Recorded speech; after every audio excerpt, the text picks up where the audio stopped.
started this gangster shit. Just the motherfucking thanks I get. Hello.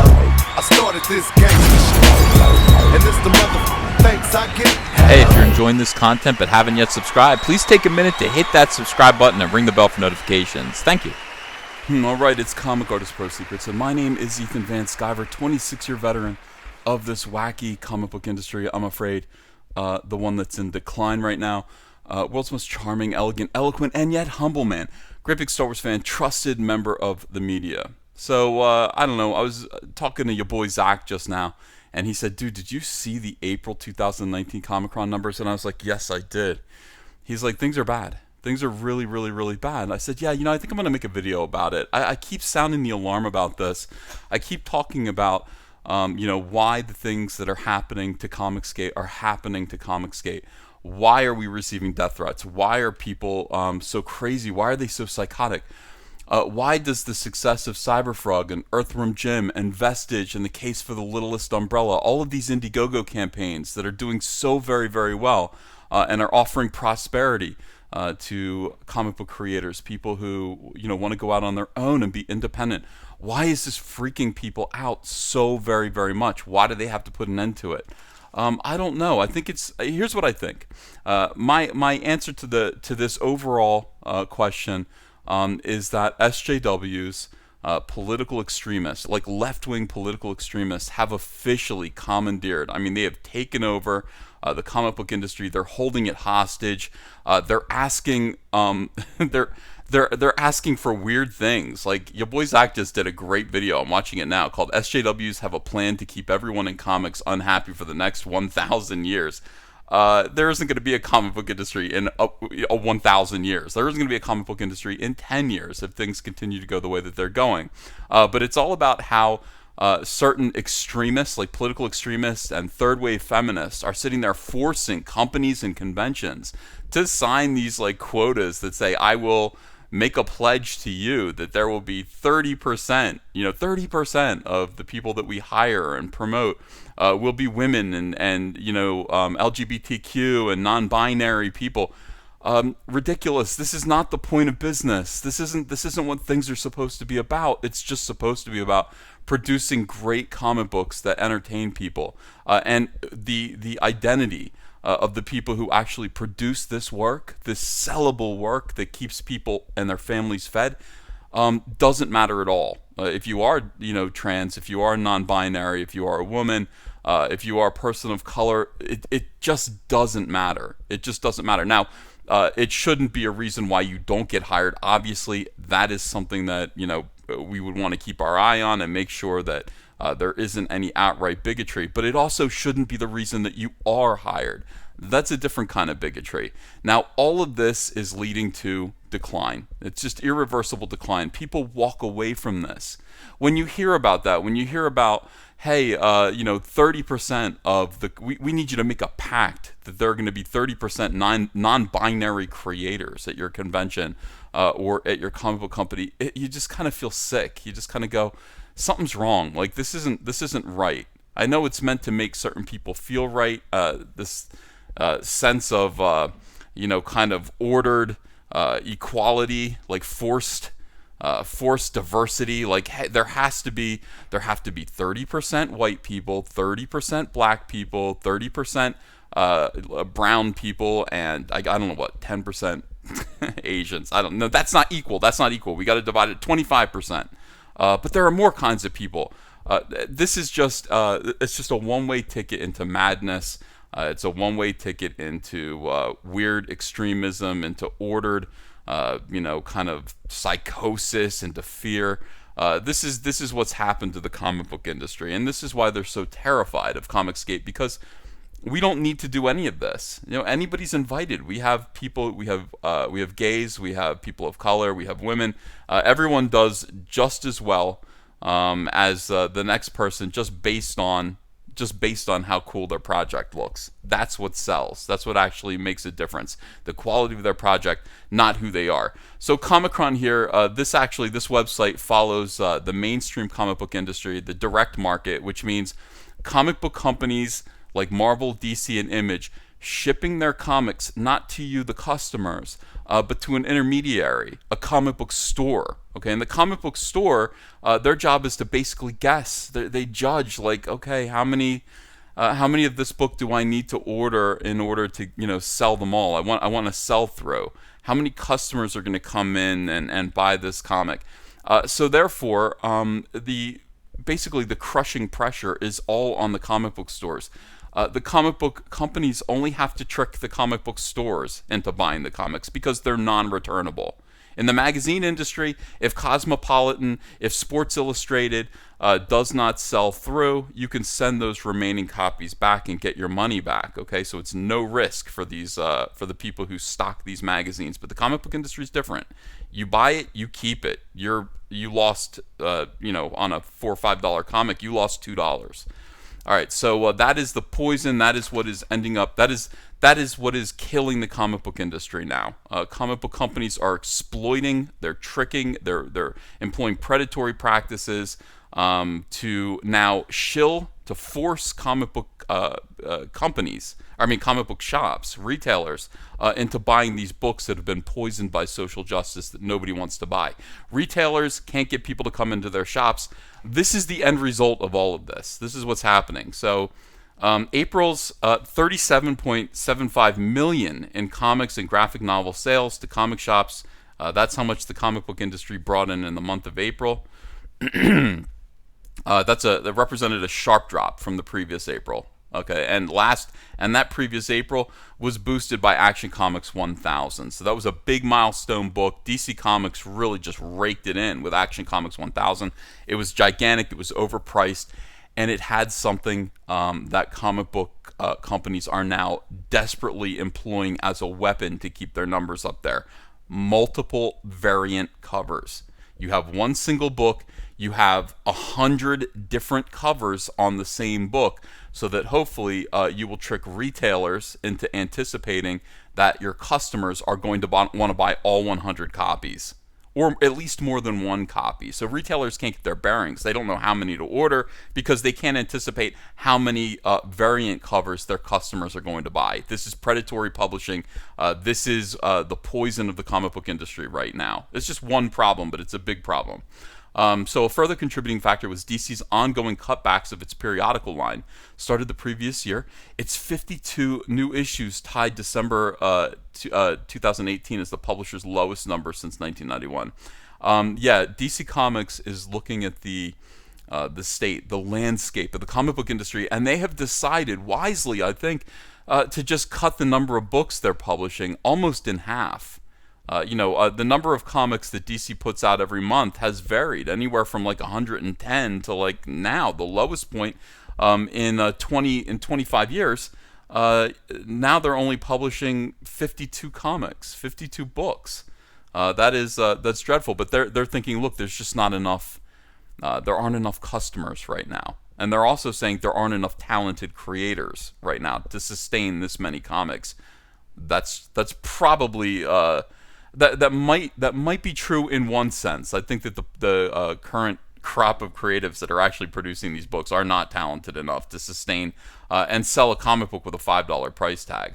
Partially as a consequence, Marvel released more than twice as many new comics as DC did in the month, something which had not happened in the year since Diamond had been announcing its new release counts. And Marvel went the opposite way. DC said we got to cut our numbers in half because we can't. The industry's bleeding out. Marvel went, well, F it. Let's double the number of books that we ship. It's like if, let's just force them to buy even more product that isn't sellable. Let's just pump the stands full of filth and bilge and just see what happens. We got to keep our numbers up.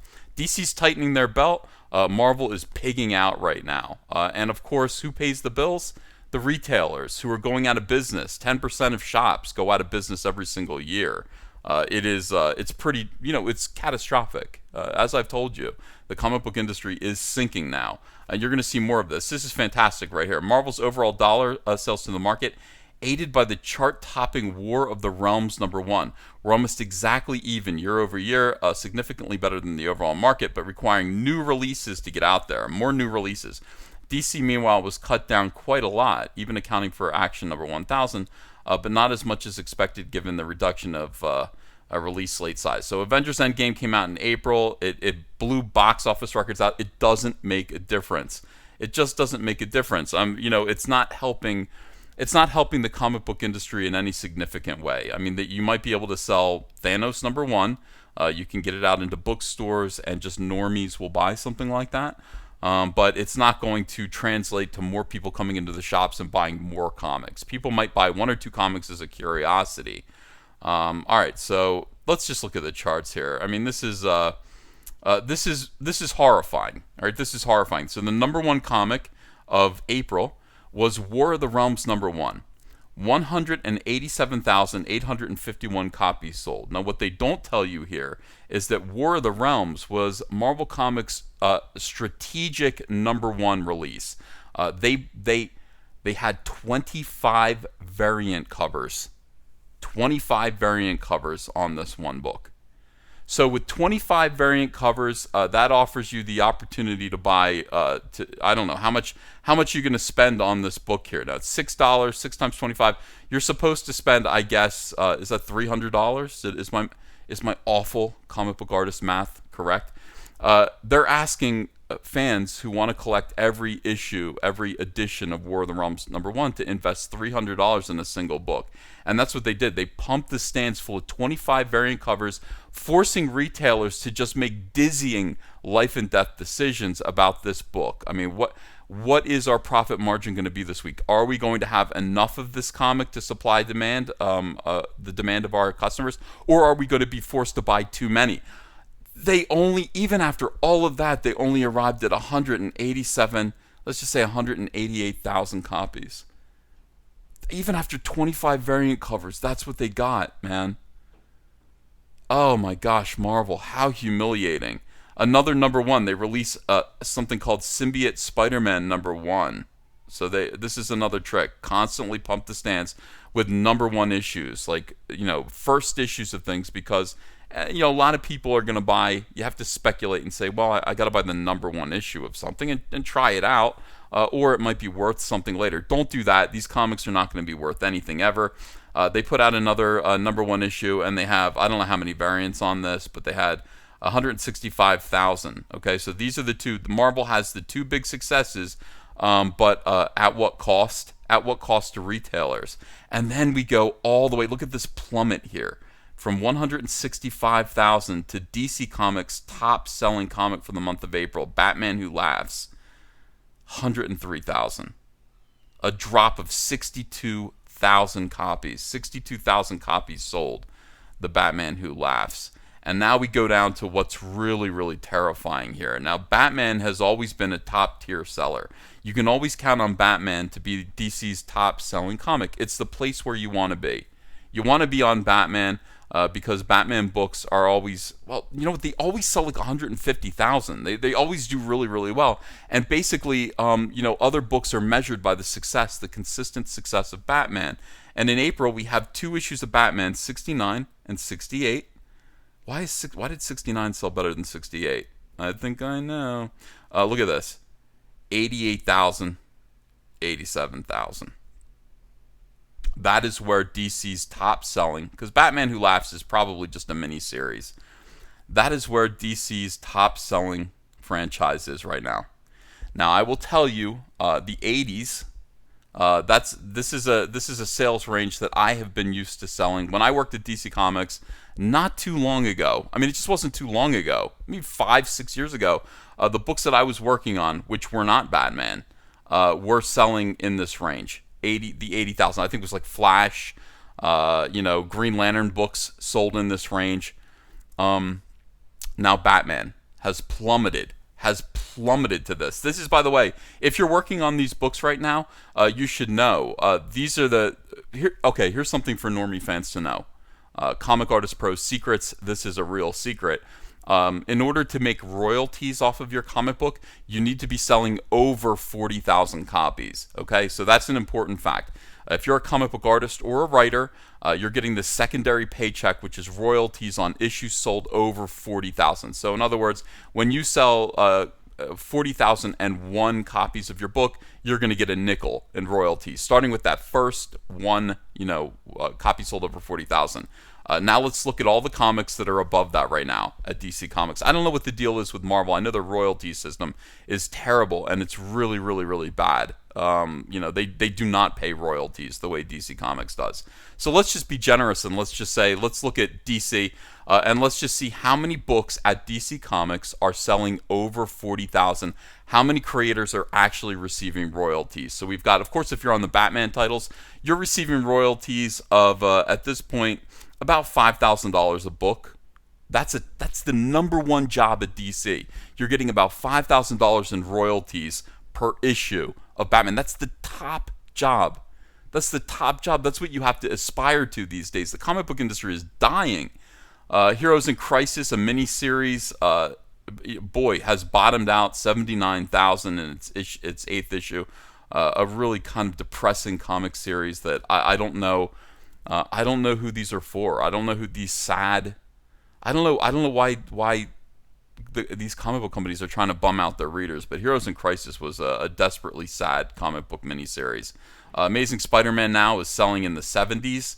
That is DC Comic, or not Marvel Comics' most consistent title here. You would expect Spider-Man to always be their top seller, and it is. I mean, they're in the 70s now. Okay, War of Realms #2, same month, 70,000 for their second issue. Probably not 25 variant covers. Okay, probably not 25 variant covers on the second issue. Issue 1, 187. That is a steep drop, ladies and gentlemen. War of the Realms #2, 70,700.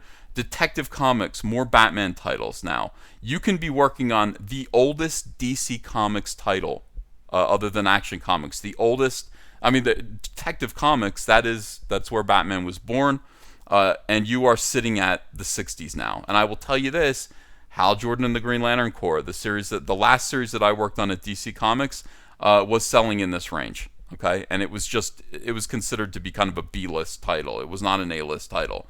Now Detective Comics is sitting in the 60s. Justice League is sitting in the 50s now. And by the way, DC Comics is responding to this. These are the big selling titles. They're double shipping them. In other words, they're putting them out bi-weekly. So in order to get, hey, we got two copies of Detective Comics out every month, in order to keep those numbers above, now we've got 2 books that sold in the 60s that month. But look at the difference between, even between 101 and 102, a 5,000 issue drop here, 5,000 copy drop in Detective Comics. That is plummeting. Justice League also should be one of their top tier titles. It always has been. And we're in the 50s now. We're in the 50s. If we're drawing a copy of this, we're receiving about $1,000 in royalties at this point per issue. And we've aspired to do this. We've wanted to do Justice League.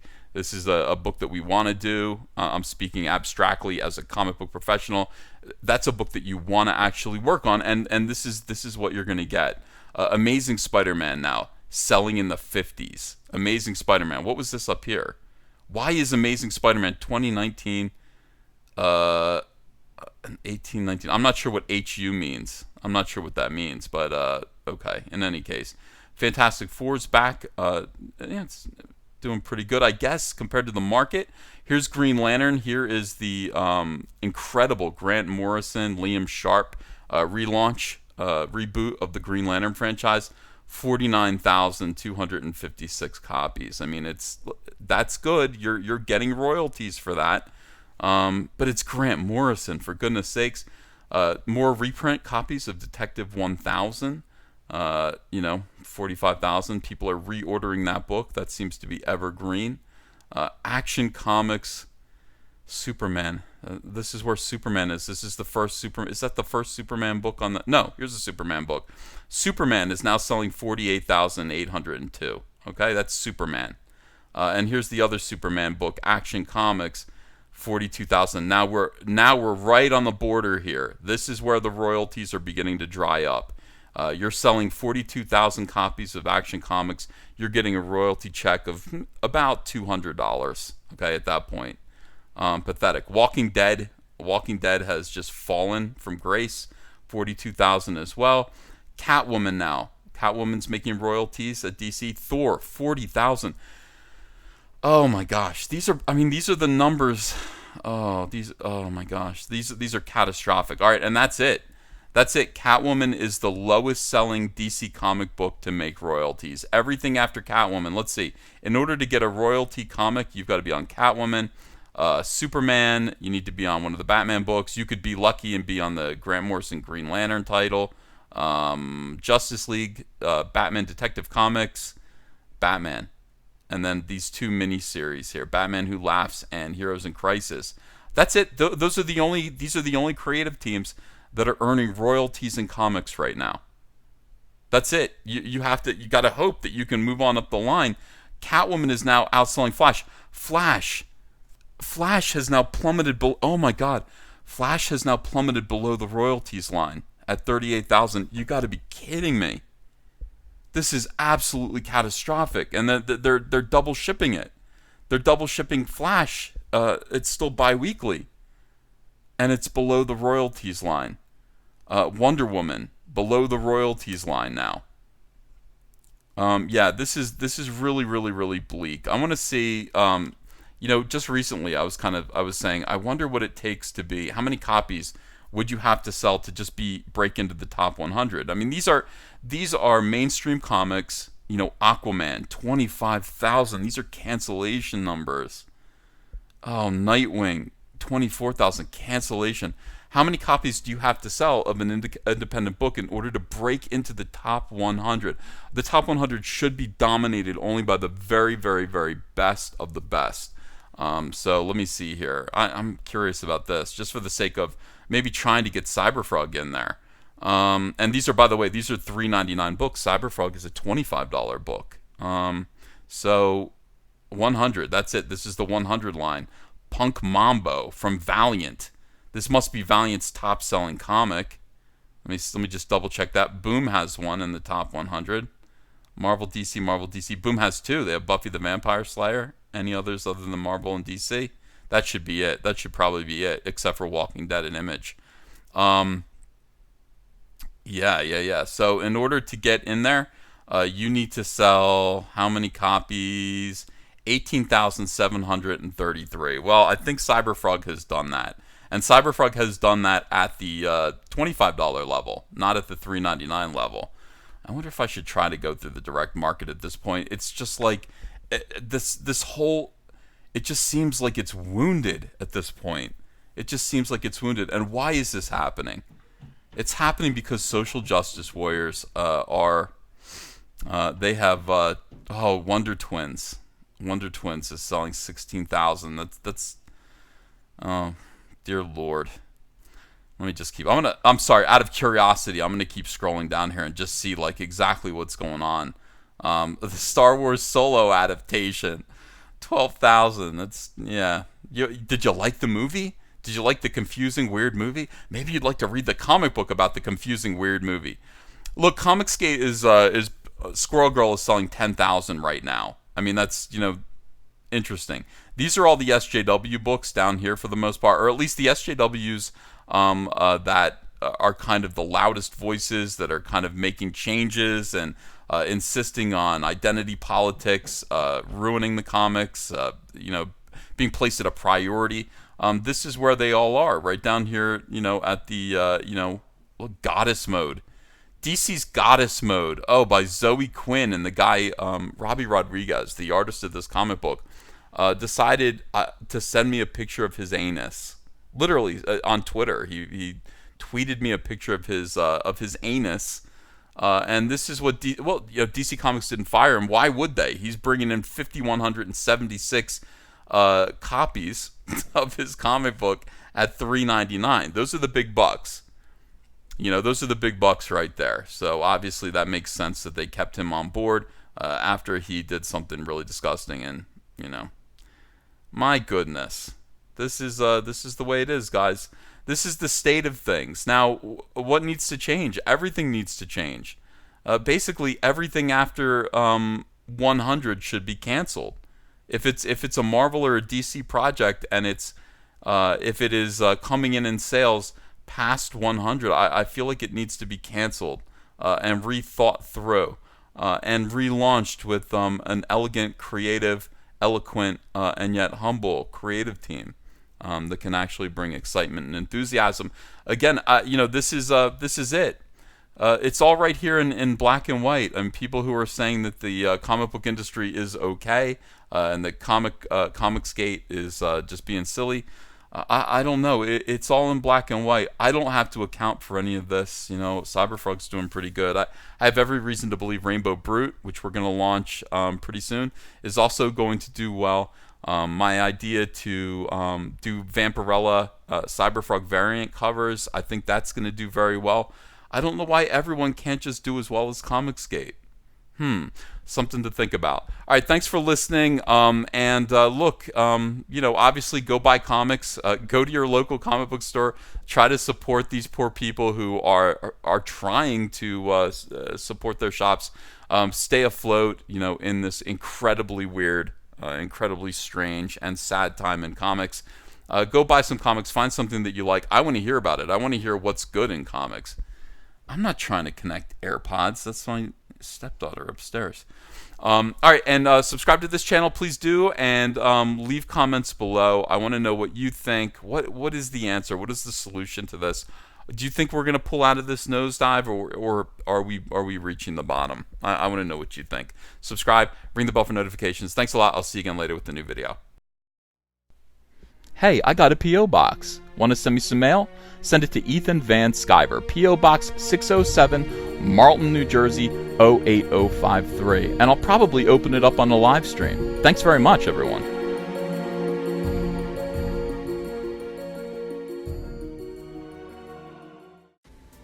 Hey, you want to follow me on Twitter?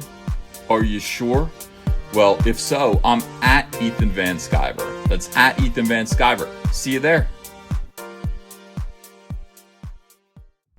Hello, potential Indiegogo backers. Hello, friends. My name is Ethan Van Sciver. I'm a comic book creator who worked for 20 years for Marvel and DC Comics on books like Green Lantern, Flash, Superman, Batman, and X-Men. But before that, I had a comic book called Cyberfrog. Now, Cyberfrog lasted from 1993 to 1998, and then it stopped when I went to go work for DC Comics. Now I want to tell the story of where Cyberfrog has been for the last 20 years.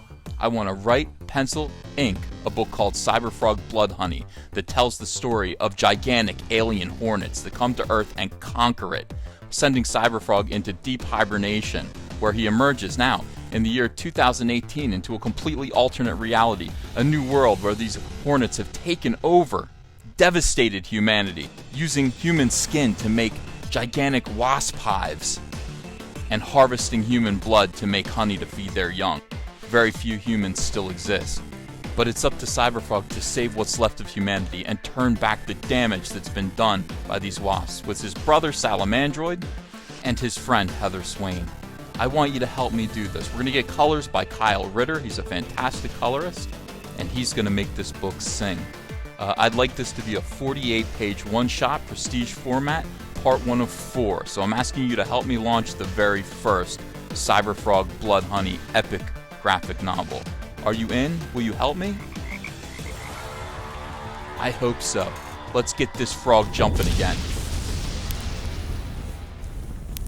If you enjoyed this video and want to become part of this community, subscribe to this channel by clicking the Laughing Man face logo right on your screen. Ring the bell for notifications as well. You'll never miss a live chat. And stay tuned, another video by Comic Artist Pro Secrets is coming right up.